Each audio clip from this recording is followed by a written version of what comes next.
So Landlink Group is multifaceted, from farming herbs, arable crops, as well as salad crops, to bagging those herbs for supermarkets nationwide.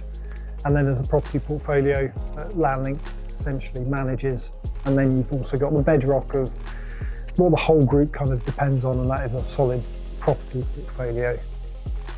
My name is Peter O'Brien Ward, Finance Director for Landlink Estates. So sustainability underpins the whole of the group.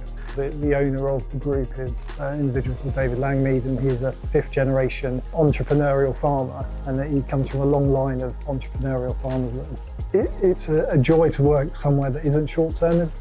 We are thinking about David's grandkids, so it is very much a multi-generational business, and therefore to survive, we need to be sustainable. Okay, sustainability in our industry is really important.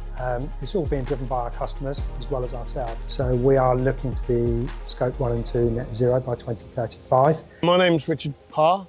I'm the Manufacturing and Farming Director, and I look after about 1,000 hectares of farmland.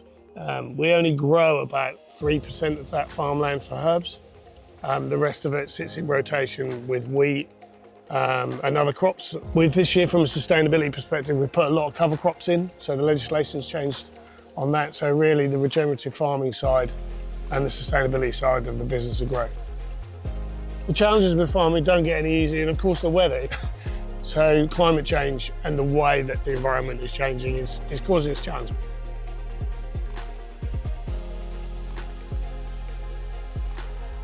Why we've got into renewables, which primarily in the past have been ground mounted, but actually with our strong property portfolio and our experience of ground mounted solar, it was a natural next step was, well, put the panels on the roofs and win for both the property business but also our tenants. We spend £750,000 on energy. Our energy costs in the UK are significant. And I think, you know, solar, if you can save between 30 and 40% of that energy cost, that's significant. Because I think energy is such a challenge now for all businesses, whether it's farming or whether it's manufacturing or whatever. You know, we need to make sure that we keep these businesses onshored in the UK. You can grow what's in that field there in France with 60% less of the energy, 40% less energy costs. So we'd already done quite a lot of the work up front to understand what we would get from it.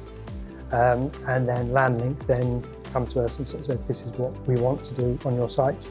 And because we'd already done that first sort of step and understood exactly what it would do, what it would give us, and things like that, and basically how much carbon it would produce by, it was a no-brainer. You know, we just had to do it. So financially, it really works. It's the right thing to do, and it demonstrates to key customers and key stakeholders we are doing the right thing and we're doing it well, and we're not just talking about it, we're doing it.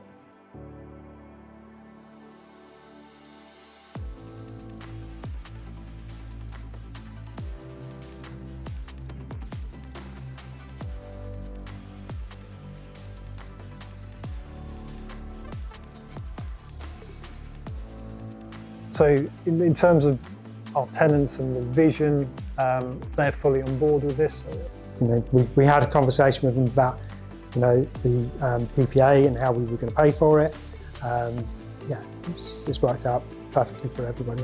It makes sense financially for both parties. They win from a discount to market rate electricity, and we win by investing and getting a return on what they're paying us for that electricity. So it is a win-win financially. It has additional benefits primarily for them who are market facing, so they are incentivized to be as green as possible, and this just fits perfectly into their journey. Solar is an easy win because we've got a lot of roof space, but you know, there's a lot of pluses and very, very few minuses to put solar on you. So it makes sense financially on two fronts. One, you're getting a discount to the market, so you've instantly got a competitive advantage against your competitors.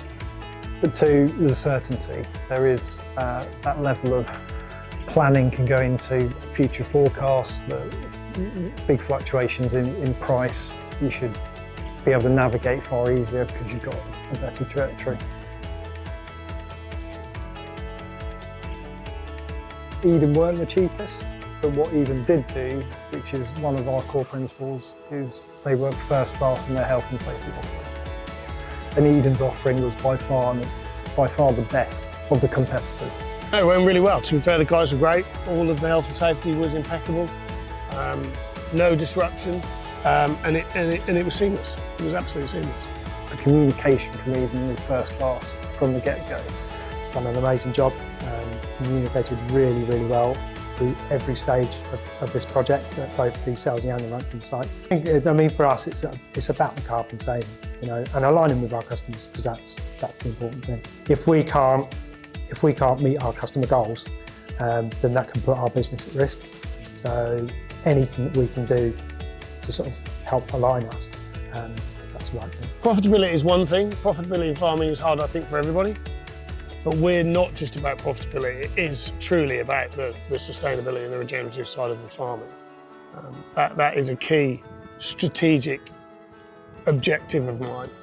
10 years ago, solar seemed quite a step, whereas actually I think now it's part of everyday life, and industry is just a step in that journey. Does it make the right return? Is it the right thing to do from a sustainability and a long-term future point of view? Yes, absolutely yes. Have we got a good partner? Yes, absolutely.